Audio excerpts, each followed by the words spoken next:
అంటే ఇప్పుడు కోన రవికుమార్ గారి మీద ఆరోపణలు చేసిన ఎవరైతే సౌమ్య అనే ప్రిన్సిపల్ గారు ఆత్మహత్యాయత్నం చేశారు, టీడీపీ వాళ్ళు వీడియోలు పెట్టారు కాబట్టి, అంటే రాజేష్ మహాజన్ పెట్టిన వీడియో వల్ల ఆవిడ ఆత్మహత్యాయత్నం చేసిందని చెప్పి చాలా మంది వాగుతున్నారు వైసీపీ వాళ్ళు. అయితే మీకు ఇంకా మంచి బుద్ధి దేవుడు తలుచుకున్నా కూడా మీకు మంచి బుద్ధి రాదని నాకు అర్థమైంది. నేను ఒకే ఒక సూటి ప్రశ్న అడుగుతాను మిమ్మల్ని. ఎవరైతే ఇప్పుడు సౌమ్య గారు సూసైడ్ చేసేసుకోబోయారు, సౌమ్య గారి మీద లైంగిక వేధింపులు జరిగాయి, పాపం సౌమ్య గారిని వీడియో కాల్స్ లో కోన రవికుమార్ గారు వేధించారట అని చెప్పి అక్కడ రవికుమార్ గారు ఎమ్మెల్యే గారిని బదనాం చేస్తూ తద్వారా తెలుగుదేశం పార్టీని కూడా బదనాం చేసేద్దామని ప్రయత్నం చేస్తాను. ఈ పనికిమాలిన పేటీఎం పకోడీగాళ్ళని ఒక ప్రశ్న అడుగుతున్నాను రా. నిజంగా సౌమ్య గారి పరిస్థితిలో మీ భార్యో మీ అక్కో మీ చెల్లో ఉందని ఊహించుకోండి, నా భార్యో నా అక్కో చెల్లో ఉందని నేను ఊహించుకుంటాను. ఎవరో పై అధికారి వచ్చి వేధింపులకు గురి చేస్తున్నాడు. వేధింపులకు గురి చేస్తున్నప్పుడు ఏం చేస్తారు వాళ్ళు?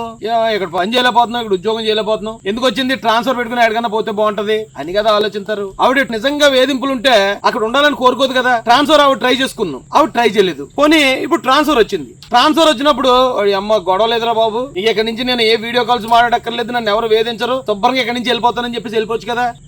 ఎందుకు వెళ్తలేదు ఆవిడ ట్రాన్స్ఫర్ వచ్చినా వెళ్లకుండా నేను ఎక్కడే ఉంటాను, కోన రవికుమార్ గారి నియోజకవర్గంలో ఉంటానని ఎందుకంటే అది ఒక్కటి చెప్పండి చాలు. నిజంగా వేధింపులు జరుగుతుంటే ఆవిడ అక్కడ ఉంటదా? ఆ వేధింపులు పడ్డ ఆవిడకి ఏమైనా ఇష్టమా?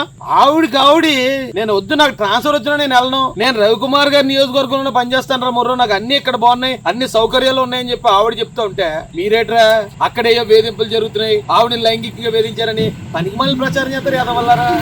నేను సూటిగా అడుగుతున్నాను మిమ్మల్ని, చెప్పండి.